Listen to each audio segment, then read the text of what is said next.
Bismillahirrahmanirrahim. Assalamualaikum warahmatullahi wabarakatuh. Innal hamdalillah nahmaduhu wa nasta'inuhu wa nastahdihi wa natubu ilaihi wa na'udzu billahi min syururi anfusina wa sayyiati a'malina. May yahdihillahu fala mudilla lahu wa may yudlil fala hadiyalah. Wa asyhadu an la ilaha illallah wahdahu la syarika lah wa asyhadu anna Muhammadan abduhu wa rasuluhu la nabiyya ba'dah. Ya ayyuhalladzina amanu taqullaha haqqa tuqatih wa la tamutunna illa wa antum muslimun. Fa inna asdaqal hadithi kitabullah wa khairal huda huda Muhammadin sallallahu alaihi wasallam. Wa syarrul umuri muhdatsatuha wa kullu muhdatsatin bid'ah wa kullu bid'atin dhalalah wa kullu dhalalatin finnar. Hadirin dan hadirat yang dirahmati Allah Subhanahu wa taala, kita lanjutkan pembahasan kita dari pembacaan hadis-hadis dalam kitab Sahih Al-Bukhari. Kita masuk pada bab ke-48, bab al-mashu alal khuffain, bab tentang mengusap dua khuf. Al-Imam Al-Bukhari berkata, qala haddatsana Asbagh bin Al-Faraj Al-Misri an Ibnu Wahb qala haddatsani Amr qala haddatsani Abu Nadhr qala Abi Salamah bin Abdurrahman an Abdullah bin Umar an Sa'ad bin Abi Waqqas. Dari sahabat Ibnu Umar meriwayatkan dari Sa'ad bin Abi Waqqas. Anin Nabi sallallahu alaihi wasallam, dari Nabi sallallahu alaihi wasallam, annahu masaha alal khuffain. Kata Sa'ad bin Abi Waqqas, Rasulullah sallallahu mengusap dua khufnya. Khuf itu adalah sepatu ya yang dinamakan dengan khuf. Kalau zaman dahulu terbuat dari kulit ya, dipakai sebagai khuf dan digunakan dalam kehidupan sehari-hari baik tatkala sedang mukim maupun tatkala sedang safar. Wa ana Abdullah bin Umar sa'ala Umar an dzalik. Setelah itu Ibnu Umar bertanya kepada bapaknya Umar bin Khattab tentang masalah Nabi mengusap dua khuf. Faqala na'am, kata Umar, benar Nabi mengusap dua khuf. Idza haddatsaka syai'an Sa'dun 'anin Nabi sallallahu alaihi wasallam fala tas'al anhu ghairahu. Maka Umar menegur Ibnu Umar, menegur anaknya, kata Umar, wahai anakku, kalau Sa'ad bin Abi Waqqas telah menyampaikan suatu riwayat kepada engkau dari Nabi sallallahu alaihi wasallam, maka enggak usah tanya orang lain lagi. Maka enggak usah tanya orang lain lagi. Wa qala Musa bin Uqbah akhbarani Abu Nadhr anna Aba Salamah akhbarahu anna Sa'dan haddatsahu, dan seterusnya. Fa qala Umar li Abdullah nahwahu. Hadirin yang dirahmati Allah Subhanahu wa taala, kita membahas tentang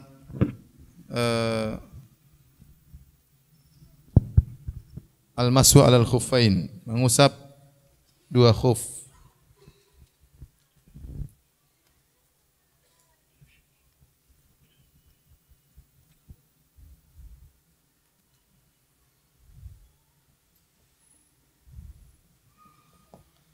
Khuf ini maksudnya tadi apa? Sepatu ya. Sepatu yang dipakai ya. Para ulama khilaf bagaimana bagaimana jika sepatu tersebut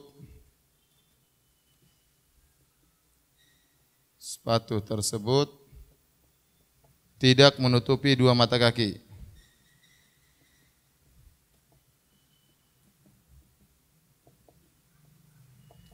Kemudian khilaf juga bagaimana jika sepatu tersebut, khuf tersebut bolong-bolong atau robek-robek sehingga kelihatan sebagian kaki.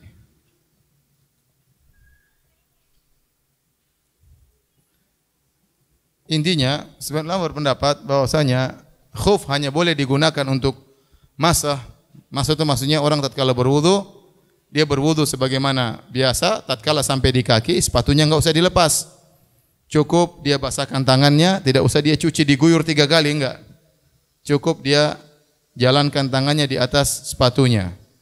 Gini. Cuma begitu saja ya. Sudah lihat belum? Ya, gini. Coba lihat ulangi lagi ya, begini aja. Tapi dua-duanya, kanan dan kiri. Sudah, mau ulang lagi? Gitu aja, jadi cuma di bagian atasnya. Jadi tidak perlu sepatunya dibuka dan tidak perlu dicuci. Ya. Nah, kondisi sepatu tersebut ada khilaf. Bagaimana kalau sepatunya tidak sampai menutup mata kaki? Ternyata cuma di bawah mata kaki. Apakah boleh seorang mengusap? Maka kebanyakan orang mengatakan tidak boleh. Karena kenapa kita boleh mengusap di atas mata kaki, di atas khuf? Karena khuf itu pengganti mencuci kaki. Pengganti mencuci kaki, sehingga tatkala sepatu agak repot untuk dibuka, maka cukup mengusap di atas sepatu tersebut. Nah, kalau ternyata ada bagian dari kaki yang harus dicuci masih kelihatan, contohnya mata kaki terbuka, berarti sepatu tadi tidak bisa mengganti posisi apa? Kaki. Kalau mengganti posisi kaki, dia harus menutupi seluruh anggota kaki yang harus dicuci. Dan kita tahu namanya anggota kaki yang harus dicuci tatkala berwudu, yaitu sampai kedua mata kaki. Oleh karenanya kebanyakan ulama mengatakan tidak sah mengusap di atas sepatu kalau ternyata di bawah mata kaki sepatunya, tidak menutup mata kaki. Faham? Pendapat kedua mengatakan bahwasanya selama itu dikatakan sepatu dan ternyata memang susah untuk dilepas, ya, maka boleh mengusap di atas khuf, ya. Ini pendapat diriwayatkan oleh sebagian ulama, namun saya katakan lebih hati-hati. Kita mengikuti pendapat pertama bahwasanya kalau tidak menutupi mata kaki, maka hendaknya jangan diusap tapi dibuka dan kita wudu biasa.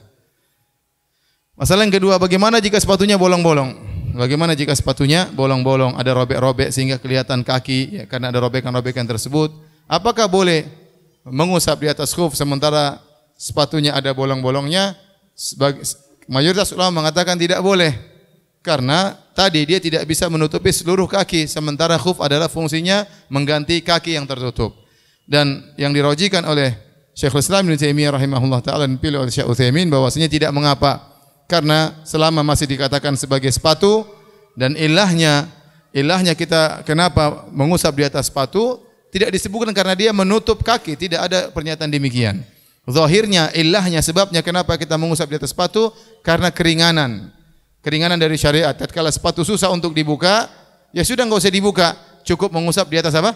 Sepatu, meskipun sepatu tersebut bolong-bolong, selama masih bisa dikatakan sebagai sepatu. Terlebih lagi para sahabat dahulu mereka banyak yang miskin, mereka saja baju susah, ya apalagi khuf. Kemungkinan besar khuf mereka mungkin ada robek-robeknya, tetapi tidak ada pengecualian dari Nabi. Nabi membolehkan untuk mengusap khuf secara umum. Jadi kalau orang pakai sepatu ternyata sepatunya ada robek sedikit-sedikit, tidak apa-apa, waktu dia berwudu tetap mengusapnya. Dan itu pendapat yang dipilih oleh Syekhul Islam Ibnu Taimiyah dan dikuatkan oleh Ibnu Utsaimin rahimahullahu taala.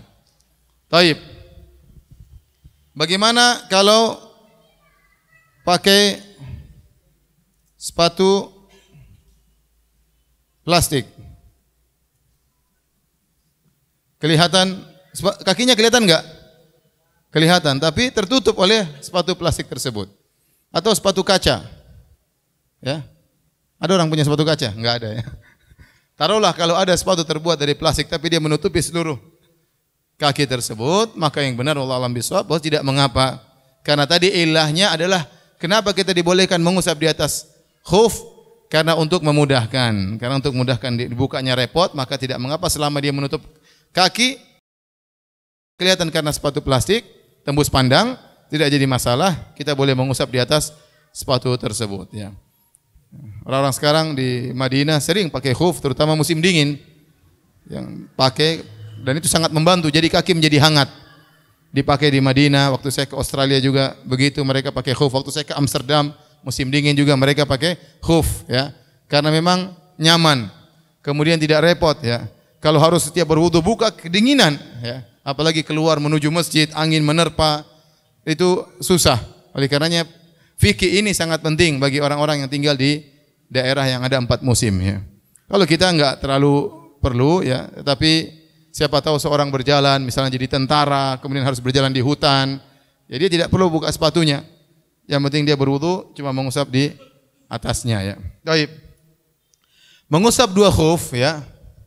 Ini pembahasan fikih, ya. Jadi dia pembahasan fikih yang dimasukkan dalam masalah akidah. Kenapa? Karena, ya, ahlu sunnah menetapkan hal ini Adapun ahlul bidah, Syiah dan Khawarij menolak hal ini. Menurut mereka tidak ada namanya mengusap di atas apa? Sepatu. Kalau mau wudu harus dibuka sepatunya, tidak boleh mengusap di atas sepatu. Itu pendapat orang Syiah dan Khawarij. Sebenarnya ini masalah fikih, tetapi karena ini menjadi pembeda syiar antara ahlu sunnah dengan Syiah dan Khawarij, maka sebagian ulama memasukkan hal ini dalam masalah akidah. Contohnya ya dalam akidah Tahawiyah dimasukkan bahasan mengusap khuf dalam masalah akidah, dalam masalah fikih. Yang dimasukkan bukan masalah fikihnya, tetapi masalahnya ini pembeda antara ahlus sunnah dengan ahlul bid'ah. Paham? Oleh karenanya hadis-hadis yang sahabat, hadis-hadis tentang khuf mutawatir. Diriwayatkan dari sekitar 80 sahabat. Jadi hadisnya sudah tidak diragukan lagi akan kesohihannya, yang meriwayatkan sekitar 80 sahabat. Di antaranya Ali bin Abi Thalib. Ali bin Abi Thalib meriwayatkan hadis tentang khuf. Beliau berkata, "Lau kana dinu birra'yi la kana asfala khuf aula bil mashi min a'laha." Kata Ali bin Abi Thalib, kalau agama itu pakai akal, tentu yang harusnya diusap bagian bawah, karena bagian bawah yang kotor sepatu. Ya, bukan bagian atasnya. Tetapi sungguh aku telah melihat Nabi SAW tatkala berwudu mengusap khuf, beliau mengusap di atasnya, bukan di bawahnya. Itu yang meriwayatkan siapa? Ali bin Abi Thalib. Harusnya orang-orang Syiah ikut Ali bin Abi Thalib. Ya. Tapi susah orang-orang Syiah ya. Hadis-hadis yang tidak sesuai dengan hawa nafsu mereka, kata mereka dhaif ya, meskipun di Sahih Al-Bukhari. Taib. Oleh karenanya seorang penyair berkata, mimma tawatara hadithu man kadzab wa man bana lillahi masjidan wahtasab wa ru'yatu syafa'atun wal haudu wa mashu al khufaini wa hadhihi ba'du. Kata seorang penyair, di antara hadis-hadis yang mutawatir, hadis tentang pertama, man kadzaba alayya muta'ammidan falyatabawwa maq'adahu minan nar. Barang siapa yang sengaja berusaha atas namaku, maka siapkanlah kaplingnya di neraka jahanam. Hadis yang kedua, yaitu barang siapa membangun masjid karena Allah, maka Allah akan bangunkan baginya istana di surga. Hadis yang ketiga tentang melihat Allah pada hari kiamat, diriwayatkan dari sekitar 30 sahabat. Kemudian hadis yang berikutnya tentang syafaat. Hadis syafaat juga hadis mutawatir, bahwasanya ada syafaat pada hari kiamat. Bahkan seorang bisa memberi syafaat kepada temannya tatkala di hari kiamat kelak. Kemudian al-haudhu, hadis-hadis tentang telaga Nabi, juga diriwayatkan sekitar 60 sahabat. Dan kemudian wa mashul khuffaini, hadis tentang mengusap dua khuf. Dan masih ada hadis-hadis mutawatir yang lainnya. Tapi di antara hadis-hadis mutawatir, bahwasanya hadisnya sahih dan sangat sahih, dan Ahlus Sunnah menetapkan hal ini diselisih oleh Ahlul Bidah, yaitu Syiah dan Khawarij. Syiah dan Khawarij. Taib, adapun cara mengusap ya, atau di antara syarat mengusap khuf, yaitu seorang berwudu dengan suci. Setelah dia bersuci, kemudian dia memakai khuf. Jadi hukum-hukum yang berkaitan dengan khuf,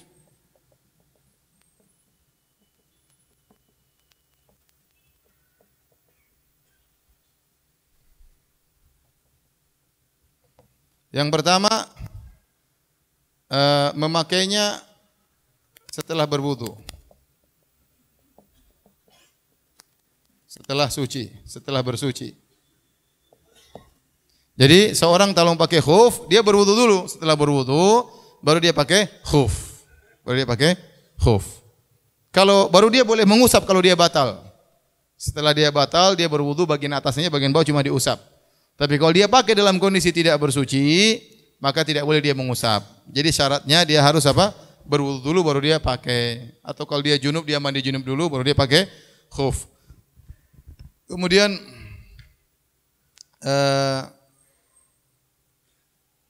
di antaranya ya, hanya boleh mengusap untuk hadas kecil. Seperti dalam hadis As-Safwan bin Assal radhiyallahu anhu, ya beliau berkata bahwasanya tatkala kami safar Rasulullah SAW melarang kami alla nanza khifafana. Rasulullah tidak menyuruh kami tidak usah membuka khuf kami ya kecuali karena janabah. Kalau karena janabah maka harus dibuka dan mandi junub. Dan harus dibuka karena mandi junub. Ya karena tatkala janabah kaki harus dicuci, sementara khuf itu cuma apa? Diusap. Maka harus dibuka dan mandi junub. Akan tapi min baulin au ghaitin au naumin. Tetapi kita boleh mengusap kalau karena hadas kecil seperti buang air kecil apa BAK ya. Terus BAB dan apa? Tidur. Contohnya, maka boleh seorang BAB tidak usah buka khufnya, dia tinggal mengusap. Ya. Kemudian yang ketiga, untuk mukim tidak buka khuf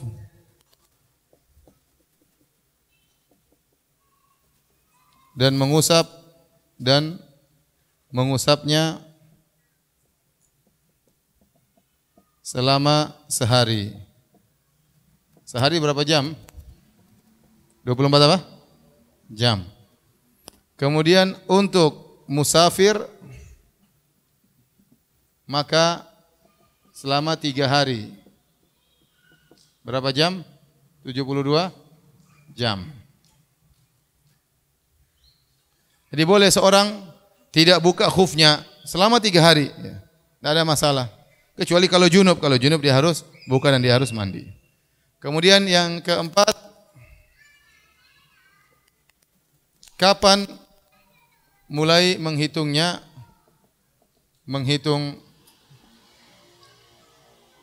sehari atau 3 hari. Ini ada khilaf di kalangan para ulama. Kapan mulai dihitung start mulai dihitungnya?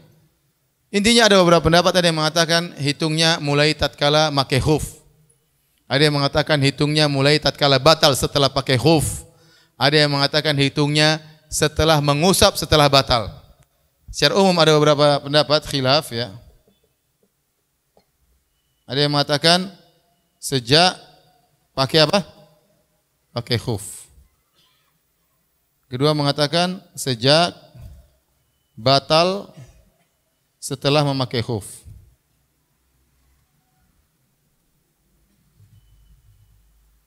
Yang ketiga, sejak mengusap pertama kali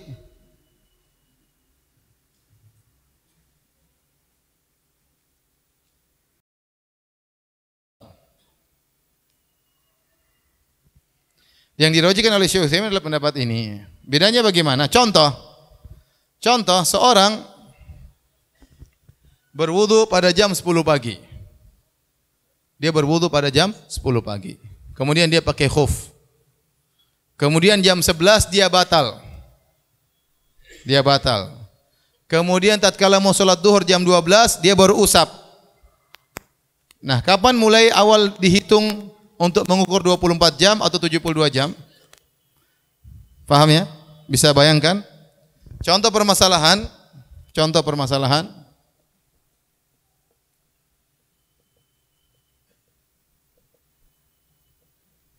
Seorang berwudu lalu jam 10 pagi. Lalu batal wudunya, dia buang angin jam 11 pagi. Lalu berwudu dan mengusap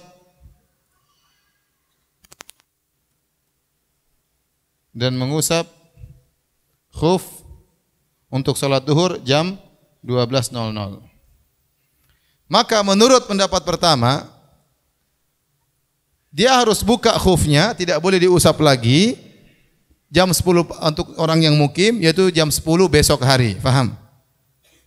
Menurut pendapat kedua, dia boleh mengusap sampai jam 11 besok pagi. Karena dia batal jam berapa? Jam 11. Yang jadi mulai start 24 jam dari sejak dia awal batal.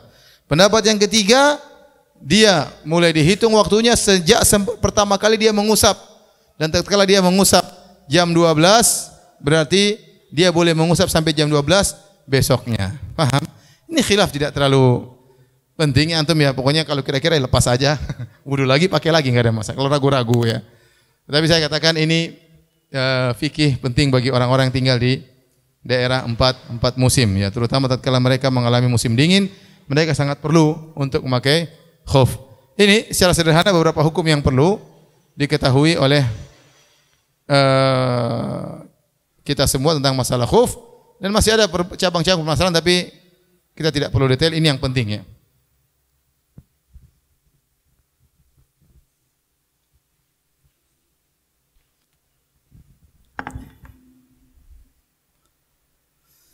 Taib, kita lanjutkan hadis berikutnya.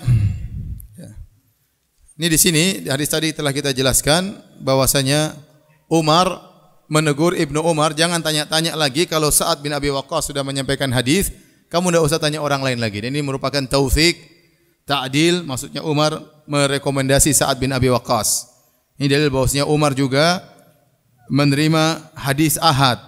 Hadis ahad diterima, dan ini pendapat Ahlu Sunnah wal Jamaah. Hadis ahad maksudnya yang meriwayatkan kurang dari 10 orang. Sa'ad bin Abi Waqqas menyampaikan hadis, terima saja ya.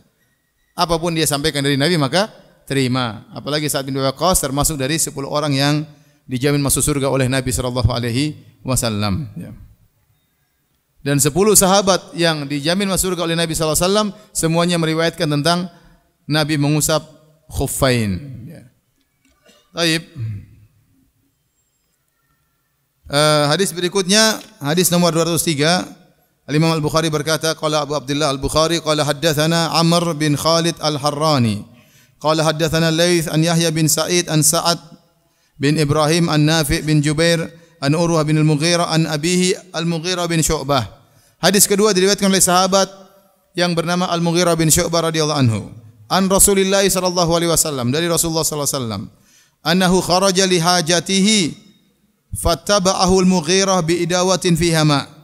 Suatu hari Nabi SAW keluar untuk buang hajat, maka diikuti oleh Al-Mughirah bin Syu'bah sambil membawa ember yang berisi air.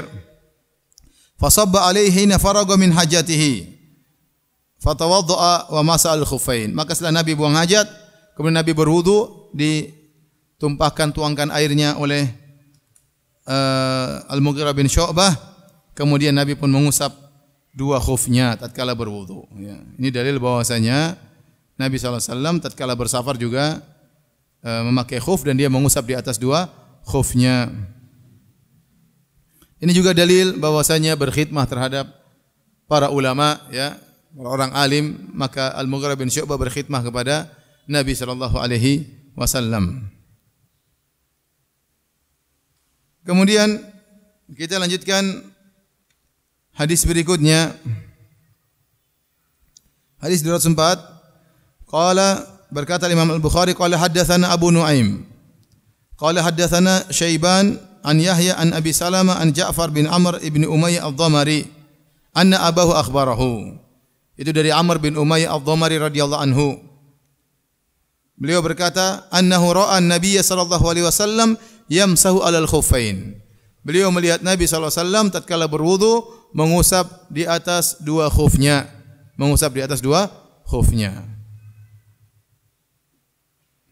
Ini juga menguatkan tentang masalah mengusap dua khuf tatkala sedang berwudu.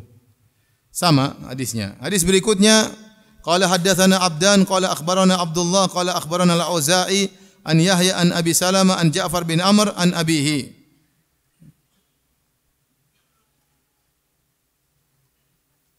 Sama dari Amr bin Umayyah Ad-Dhamari, beliau berkata, ra'aitu Nabiy sallallahu alaihi wasallam yamsahu ala imamatihi wa khuffaihi. Aku melihat Nabi sallallahu alaihi wasallam tatkala berwudu, dia mengusap di atas imamahnya, sorbannya, dan dia mengusap di atas khufnya. Dan ini dalil sebagian ulama berpendapat, ini sebabnya saya terangkan bahwasanya sebagian ulama berpendapat bahwasanya imamah dikiaskan dengan khuf. Kenapa? Kalau imamah susah dipakai dan dilepas merepotkan, maka seorang berwudu boleh tidak perlu membuka imamahnya, cuma mengusap imamahnya di bagian atas. Dan itu dalam riwayat yang lain alal khimar, Rasulullah SAW mengusap di atas penutup kepalanya. Disebutkan bahwasanya khimar yang dimaksud penutup kepala tersebut adalah imamah. Imamah pakainya susah. Putar, ya kalau mau wudu lepas lagi, pasang susah lagi. Kalau khuf saja yang mudah, itu saja boleh diusap, apalagi apa? Imamah yang diputar-putar, apalagi yang diputar begini ya. Setengah mati. Dan dari situ para ulama berpendapat bahwasanya demikian juga wanita yang berjilbab, yang jilbabnya memang susah untuk dilepas, perlu repot untuk melepasnya, lagi dipasang di gini-gini itu agak susah ya. Kalau harus dilepas kemudian pakai lagi agak susah, maka boleh dia mengusap di atas kerudungnya. Boleh dia berwudu tatkala kepala dia cuma begini saja, enggak ada masalah. Di atas kerudungnya. Ya, tetapi para ulama mengatakan tidak dikiaskan dengan taqiyah, dengan songkok, qalansua, ya, tidak gutrah seperti orang Arab suka pakai gutrah yang kain sekarang. Mereka sekarang tidak pakai sorban kecuali sebagian kecil. Rata-rata cuma pakai kain yang diletakkan di atas. Ya kalau itu tidak boleh diusap karena itu mudah, tinggal lepas, pasang lagi, memang tidak susah. Sama dengan songkok. Songkok juga jangan antum berwudu. Tidak boleh. Ustaz, songkok saya susah dipakai. Enggak. Tinggal lepas saja. Demikian juga ya kerudung juga, ya. Kerudung yang dipakai wanita yang tidak jilbab cuma taruh aja sekepala itu enggak boleh juga diusap di atasnya. Tapi kalau kerudung benar-benar jilbab pakai setengah mati kemudian di ini, dia repot lah itu, maka boleh dia apa? Diusap tatkala seorang wanita berwudu, terutama tatkala dia di luar rumah khawatir dilihat oleh orang para lelaki, maka dia boleh menutup. Apalagi ternyata ada hajah, seperti dia harus berwudu di ruang terbuka yang mungkin dilihat oleh lelaki, maka jangan dia buka auratnya, maka dia mengusap bagian atasnya. Enggak ada masalah. Dan Rasulullah SAW pernah mengusap di atas imamahnya dan juga mengusap di atas khufnya. Dalam sebagian riwayat, ra'aitun Nabi, aku melihat Nabi sallallahu alaihi wasallam mengusap imamahnya dan mengusap di atas kedua khufnya.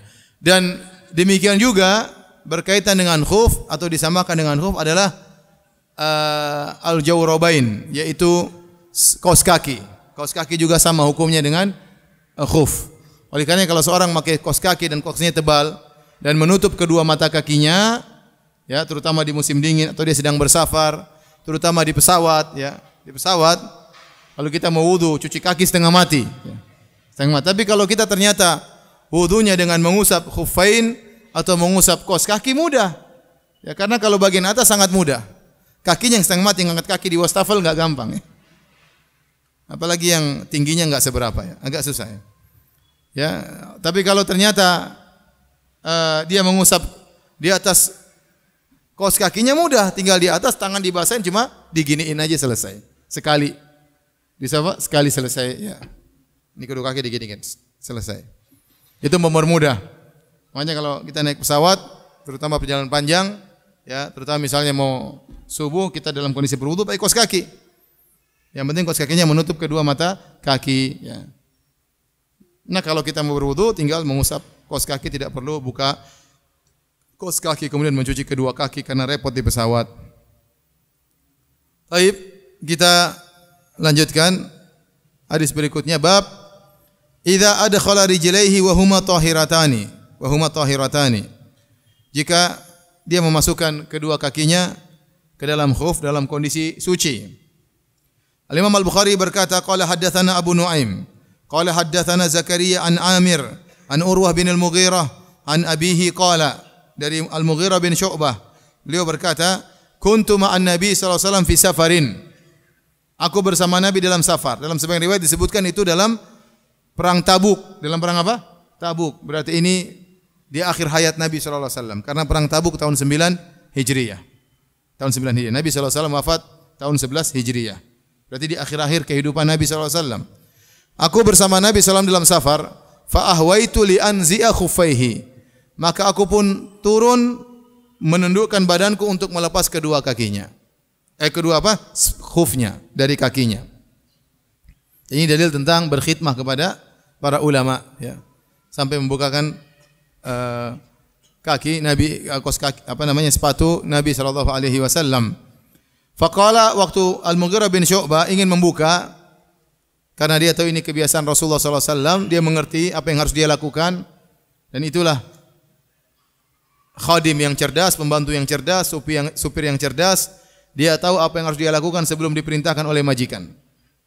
Paham? Itu namanya pembantu yang cerdas. Ya. Kalau tidak cerdas diperintahin terus, repot ya.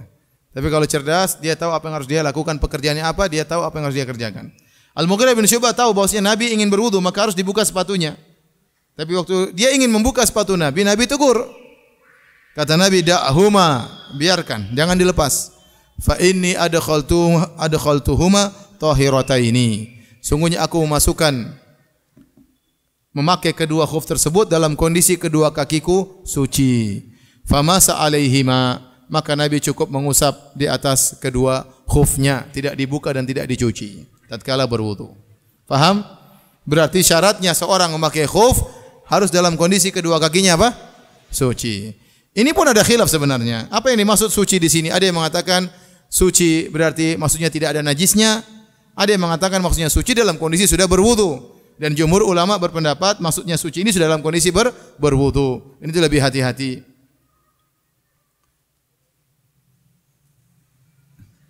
Saya tanya sama antum, kalau seorang berwudu, sudah wajah, tangan, rambut, semua kepala, telinga sudah, bagian kaki. Kemudian dia mencuci kaki kanannya. Setelah dia mencuci kanannya, dia pakai khuf yang kanan. Kemudian dia cuci kaki kirinya. Kemudian dia pakai khuf kaki yang sebelah kiri. Boleh atau tidak? Atau harus setelah selesai wudu dulu, baru pakai kanan dan kiri? Percuma, antum juga tidak tahu jawabannya. Cuma ada khilaf di kalangan para ulama tentang bagaimana kalau dia sudah berwudu kemudian baru pakai, semua sepakat. Boleh. Dan itu yang benar. Tetapi bagaimana kalau dia baru mencuci kaki kanannya, wudunya belum selesai. Kaki kanannya dia cuci, kemudian dia pakai khuf kanan. Kemudian dia kaki kirinya dia cuci, dia pakai sepatu kiri. Itu boleh atau tidak? Maka ada khilaf dengan para ulama, namun yang dirojikan oleh Syekh Islam Ibnu Taimiyah dan juga Ibnu Utsaimin tidak mengapa. Karena sah, kakinya sudah suci, sudah diwuduin. Kakinya sudah diwuduin meskipun wudunya belum sempurna. Toh akhirnya juga sempurna juga ya. Ya udah, antum pokoknya kalau pakai wudu dulu, enggak usah masuk di khilaf-khilaf ya.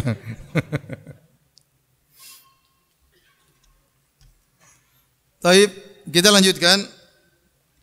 Bab man lam yatawadda min lahmi syat was sawiq. Bab tentang seorang yang tidak berwudu, artinya wudunya tidak batal gara-gara makan daging kambing dan gara-gara makan sawiq. Sawiq adalah makanan, yaitu tepung yang dicampur dengan minyak ya. Ada dagingnya, maka ini dimakan tidak mengapa dan tidak membatalkan wudu.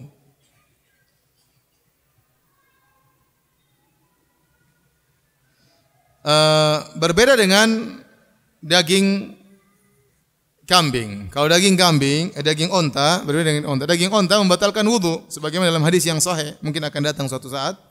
Tapi Nabi sallallahu alaihi wasallam menyuruh untuk berwudu selesai makan daging apa? Onta. Selesai makan daging onta. Adapun selain daging onta, maka tidak perlu berwudu. Dahulu Nabi pernah memerintahkan dengan wudu mimma massatin nar. Nabi pernah memerintahkan para sahabat untuk berwudu kalau makan makanan yang terkena api. Jadi kalau ada kambing dipanggang, ya, sapi dipanggang misalnya, makanan yang terkena api kalau kita makan maka harus berwudu. Tetapi aturan tersebut mansukh, tidak berlaku lagi. Sehingga kemudian yang berlaku ya hanya daging onta kalau dimakan maka membatalkan wudu. Apakah dipanggang atau direbus? Jika itu daging onta maka membatalkan wudu. Adapun daging kambing maka tidak membatalkan wudu. Demikian juga daging-daging yang lainnya dan tidak bisa dikiaskan dengan daging onta. Kemudian kata Imam Al-Bukhari, wa akala Abu Bakrin wa Umar wa Utsman lahman falam yatawaddau. Abu Bakar dan Umar dan Utsman mereka makan daging kambing dan mereka tidak berwudu. Ini Al-Imam Al-Bukhari merajihkan pendapat ini dengan berdalil dengan pendapat Khulafaur Rasyidun. pendapat Abu Bakar, Umar dan Utsman. Bahwasanya mereka adalah orang-orang yang alim, yang ngerti tentang syariat. Mereka adalah orang-orang yang direkomendasi secara khusus oleh Nabi sallallahu alaihi wasallam. Mereka orang-orang dekat dengan Nabi sallallahu alaihi wasallam. Abu Bakar dan Umar sahabat dekat Nabi. Utsman adalah menantu Nabi sallallahu alaihi wasallam, ya. Dan mereka ternyata kalau habis makan daging kambing mereka tidak berwudu. Ini merupakan perojihan, penguatan pendapat dengan sahabat dari Khulafaur Rasyidin, yaitu Abu Bakar, Umar dan Utsman.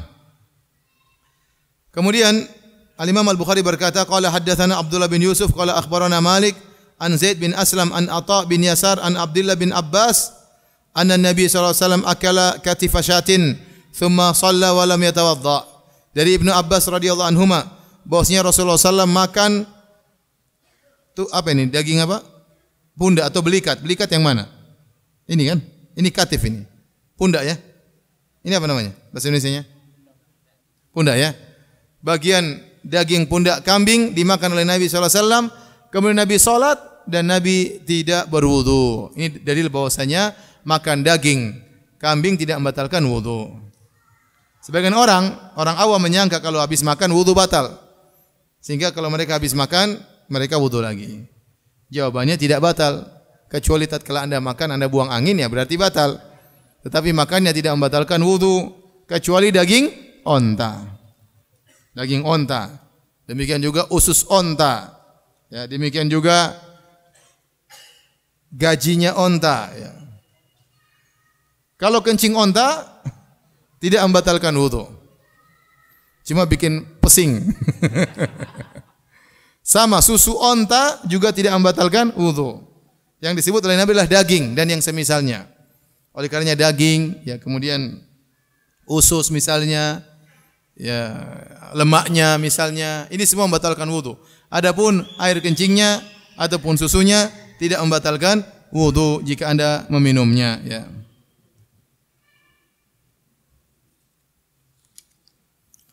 Kemudian kita lanjutkan hadis berikutnya. Qala haddatsana Yahya bin Bukair, qala haddatsana Laits an Uqail an Ibni Syihab, qala akhbarani Ja'far bin Umar bin Umayyah bin Amr bin Umayyah anna abahu, yaitu Amr bin Umayyah Ad-Dhamari, anna abahu radhiyallahu anhu akhbarahu, berkata kepadanya, mengabarkannya, annahu ra'a Rasulullah sallallahu alaihi wasallam yahtazzu min katifi syatin, bahwasanya bapaknya melihat Nabi sallallahu alaihi wasallam memotong daging kambing bagian pundaknya.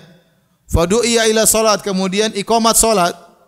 Fa'alqas sikina, maka Nabi pun melepaskan pisaunya yang tadi dia gunakan untuk memotong daging kambing.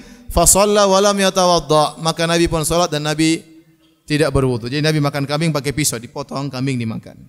Potong kambing. Kemudian dia potong bagian apa? Beliau potong bagian apa namanya? Bagian pundak. Ternyata iqamat salat, Nabi kemudian apa? Salat. Taruh pisau kemudian Nabi salat. Ini boleh. Ustaz, bagaimana dengan hadis yang sahih yang Nabi SAW bersabda, la salata li hadrati ta'am. Tidak ada salat bagi orang yang makanan sudah hadir di hadapannya. Kalau kita sudah qomat sementara masakan sudah masak, kata Nabi makan dulu, jangan dulu salat. Ustaz, bagaimana kalau ketinggalan salat berjamaah? Enggak ada masalah. Ini uzur. Karena yang paling utama dalam salat ada khusyuk. Kalau ternyata kamu pergi salat sementara, waduh, nanti dingin makanan. Aduh, pikiran tatkala salat, ya. Maka jangan, mending ente makan dulu baru kemudian apa? Salat. Nah, bagaimana lagi tatkala sedang makan tiba-tiba qomat? Ternyata Nabi meninggalkan makanan tersebut, dia sedang makan. Nah, bagaimana kita menjamak, mengkompromikan dua hadis ini? Maka para ulama mengatakan yang dimaksud tadi la salata li hadrati ta'am, tidak ada salat bagi makanan yang orang yang makanan sudah hadir di hadapannya, itu kalau benar-benar dia sedang berhasrat terhadap makanan tersebut. Tapi kalau makanan 24 jam hadir terus maka enggak apa-apa. Maksudnya dia lagi lapar lagi nunggu istrinya masak. Tapi kita enggak boleh suruh istri kita masak pas azan, ya. Sayang, pas azan masa, ya. Uzur, ada uzur, ya. Enggak. Tapi kalau kebetulan kita nunggu masakan, istri masak kebetulan pas qomat sudah terhidangkan dan kita benar-benar lapar, maka jangan ke masjid, kita makan. Maka kita makan. Bahkan sebenarnya mengatakan hukumnya wajib, makan dulu baru ke masjid. Tapi kalau ternyata hasrat kita tidak terlalu, kita enggak apa-apa, enggak terlalu lapar, pulang pergi ke salat juga masih khusyuk, maka kita salat aja sebagaimana Nabi sallallahu alaihi wasallam pernah sedang makan dia tinggalkan makanannya untuk melaksanakan apa? Salat, ya. Ada yang mengatakan komprominya bukan begitu. Komprominya karena Nabi imam. Tidak boleh, dia harus sholat. Kalau makmum tidak apa-apa. Ada yang mengkompromikan caranya demikian. Allah alam bisawab, tentunya imam berbeda dengan makmum. Lapar enggak lapar waktunya sholat, dia harus jadi imam. Kalau enggak orang banyak yang nunggu. Ya. Ini dua bentuk kompromi yang disebutkan oleh para ulama tentang dua hadis ini.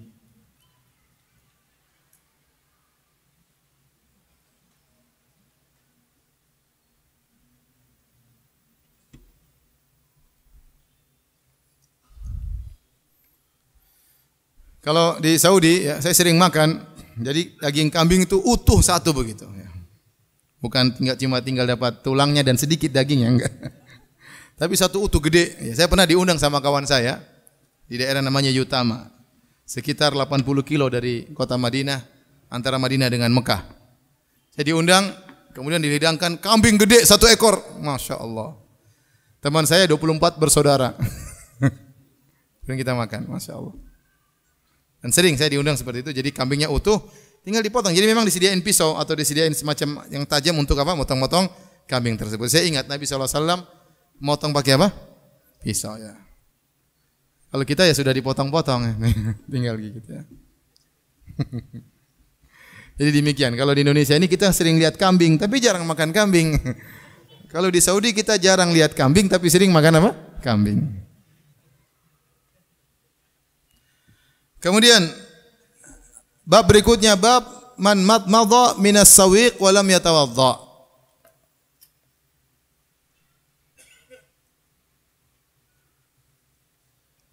As-sawiq tadi saya sebutkan daqiq syair, ya. Al-maqli yaitu semacam gandum yang dicampur dengan minyak, ya. Itu namanya sawiq. Seperti disebutkan tentang Lata yang disembah oleh orang-orang Bani Thaqif di Taif.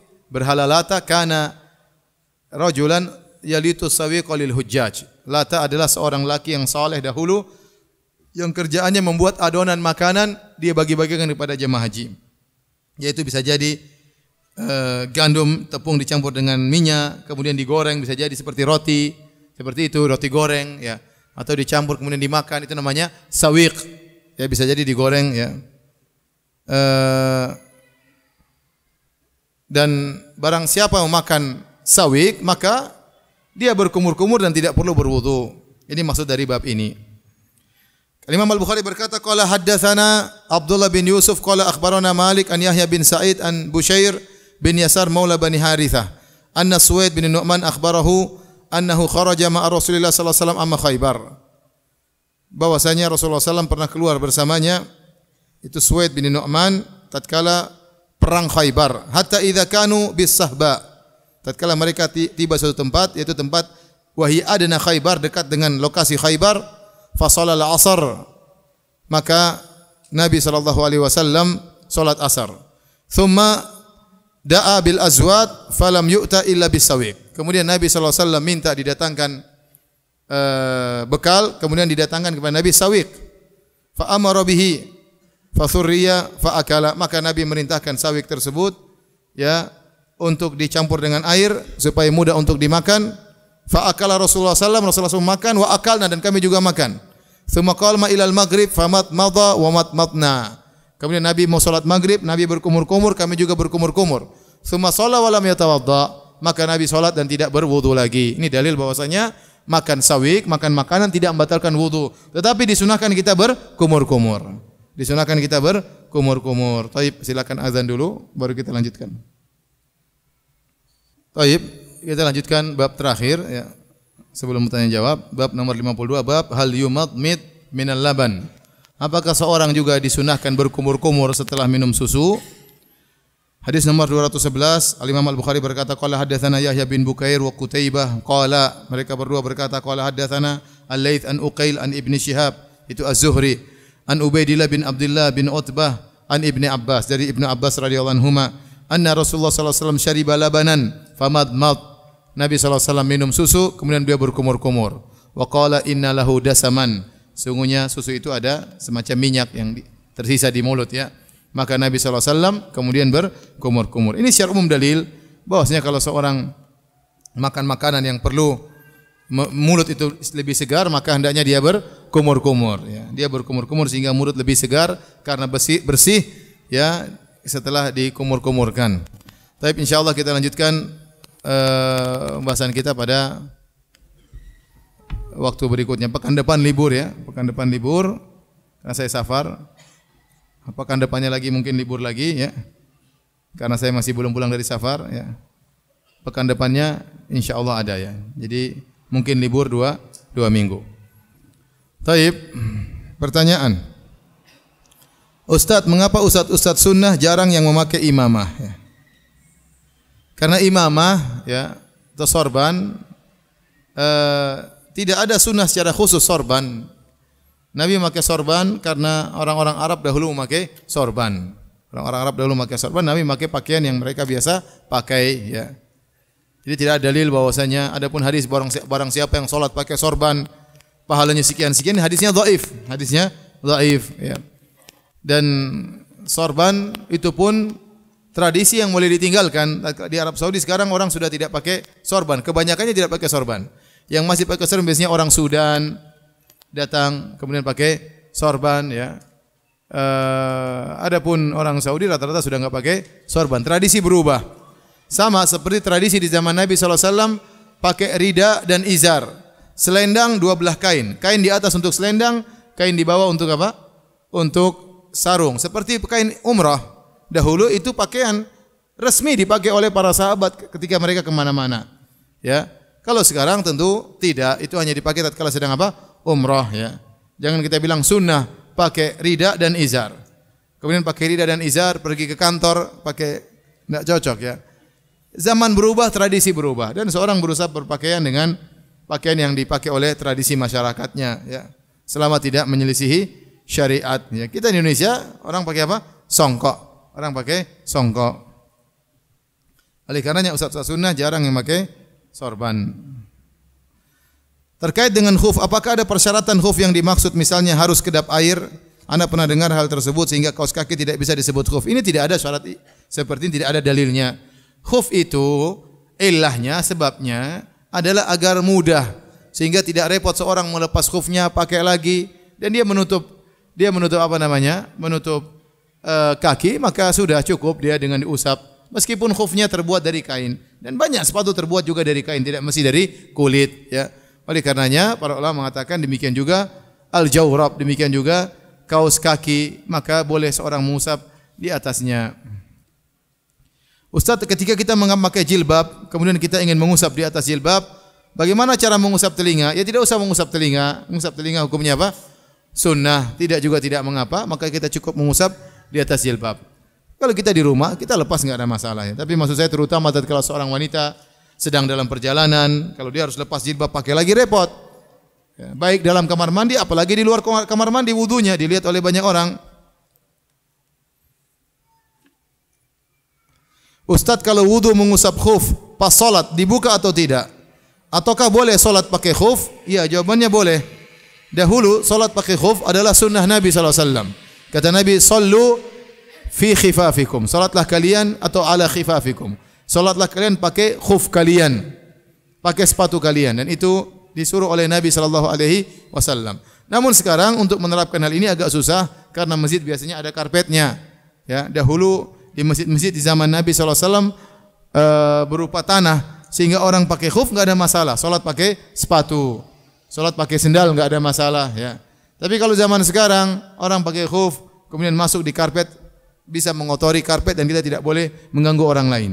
Akhirnya kita menginjak karpetnya kotor, mengganggu DKM, mengganggu takmir dan mengganggu orang yang salat setelah kita, bisa jadi mencium bau-bau yang tidak enak. Tapi seandainya tempat bersih dan sepatu bersih, enggak apa-apa. Oleh karenanya kita lihat kalau di Arab Saudi banyak tentara-tentara sepatunya bersih. Mereka sholat pakai sepatu di Masjid Nabawi. Mereka masuk masjid pakai sepatu, enggak ada masalah ya. Karena itu dulu sunnah ya. Dulu sunnah Nabi SAW. Sekarang juga sunnah kalau memang masih mungkin untuk diterapkan. Namun karena kondisi masjid yang sudah berubah, ya, maka terkadang susah untuk kita menerapkannya. Kalau kita kemudian sekarang saya dari jalan, kemudian saya habis lewat di Tanah Abang, lewat becek-becek, kemudian sampai Masjid Asra, kemudian saya masuk injak-injak karpet, agak repot juga ya. Ya. Jangan-jangan enggak boleh ngisi pengajian lagi nanti. Apalagi orang tidak paham, ini ustaz stres apa gimana ini. Padahal itu sunnah, tapi orang banyak tidak ngerti. Dan tadi saya katakan kondisi sekarang mungkin tidak semua masjid bisa diterapkan hal tersebut. Tapi seandainya masjid sepatu benar-benar bersih, tidak jalan-jalan di luar, dia boleh sholat pakai sepatu selama tidak mengotori karpet dan tidak mengotori masjid. Ustadz, kalau ada daging yang nyelip di gigi, apakah dibuang ketika sholat? Ya, kalau sedikit dimaafkan, tapi kalau bisa jangan jangan dimakan ya. Misalnya kalau ada sedikit tertelan, enggak ada masalah. Tapi kalau nyempil besar kemudian jangan. Kita keluarin, buang aja, kita buang, masukin di kantong, ya. Enggak apa-apa, nanti setelah salat kita buang. Enggak apa-apa.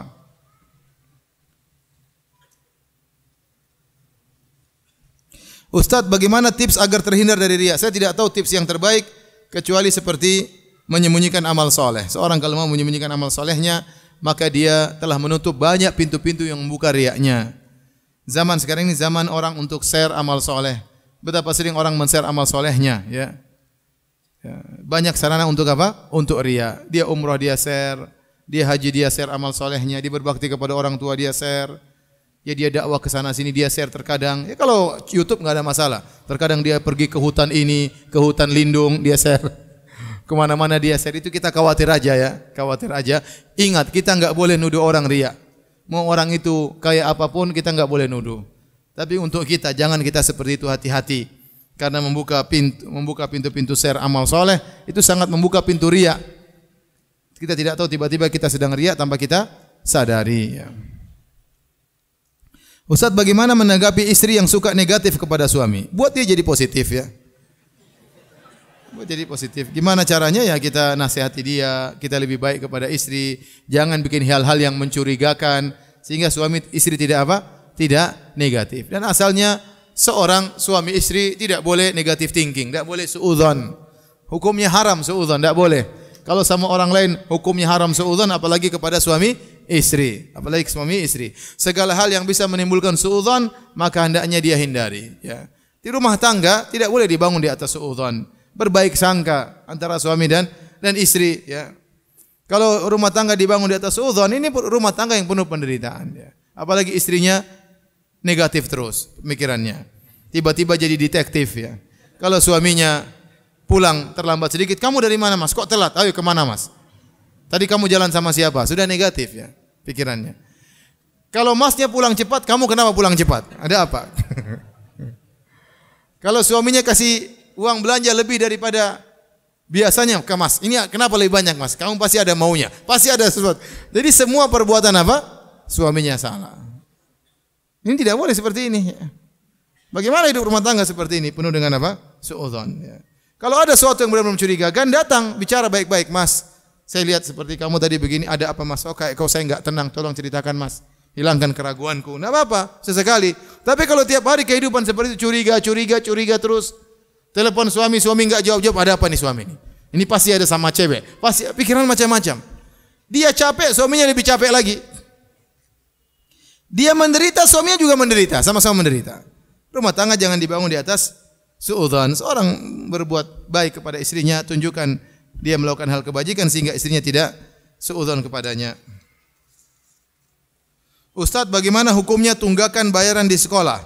Apakah termasuk hutang yang wajib dilunasi? Iya. Jadi kan kita kalau sekolah, kita kan beli jasa mendidik anak-anak kita. Nah kalau kita tunggakan berarti kita punya hutang. Jadi ada pembelian yang sudah kita ambil barangnya atau mengambil hasilnya belum dibayar. Jadi waktu kita masukkan anak kita sekolah, kita beli jasa. Sebulan kita bayar sekian, dengan jasa anak kita dididik oleh para guru-guru atau para ustadz. Tatkala kita tidak bayar berarti kita berhutang.